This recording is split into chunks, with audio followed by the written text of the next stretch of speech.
അങ്ങനെ ഞാനും ഉണ്ടാക്കി ഗൈസ് അതെ ക്ലേ മൈദേനെ കൊണ്ട്. അപ്പോൾ അതിനായിട്ട് നമ്മൾ കുറച്ച് മൈദ എടുക്കുക, അതിലേക്ക് വെള്ളം ഒഴിച്ച് പരത്തി ഇങ്ങനെ മാവ് പോലെ കുഴച്ചെടുക്കുക. നന്നായിട്ട് കുഴച്ച് ഇതെനിക്ക് നന്നായിട്ട് തന്നെ ഇഷ്ടപ്പെട്ടു. ഭയങ്കര എന്താ പറയുക, നല്ല സോഫ്റ്റ് ആൻഡ് സ്മൂത്തായിട്ടുള്ള നല്ല അടിപൊളി സാധനം. എനിക്കെന്തായാലും നന്നായിട്ട് തന്നെ ഇഷ്ടപ്പെട്ടു കേട്ടോ.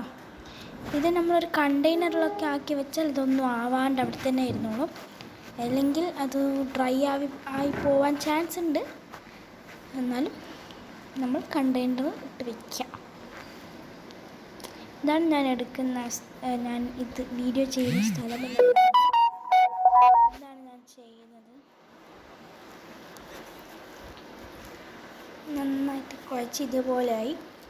അതിനിടയിൽ ഞാൻ പിന്നെയും വെള്ളം ആക്കിയിട്ട് ഇപ്പോൾ ഇത് മാവ് നന്നായിട്ട് കുഴഞ്ഞു പോയി. അതുകൊണ്ട് ഞാൻ പിന്നെയും കുറച്ചുകൂടി മൈദ ഒക്കെ ഇട്ടിട്ടാണ് സെറ്റാക്കി എടുത്തത്. ഞാൻ പിന്നെ കുഴച്ചുകൊണ്ടിരിക്കുന്നുണ്ട്. ബാൽക്കണിയിലാണ് കേട്ടോ ഞാൻ ചെയ്തത്. നന്നായി കുഴച്ചെടുക്കുക. ഇതേപോലെ ഇരിക്കും.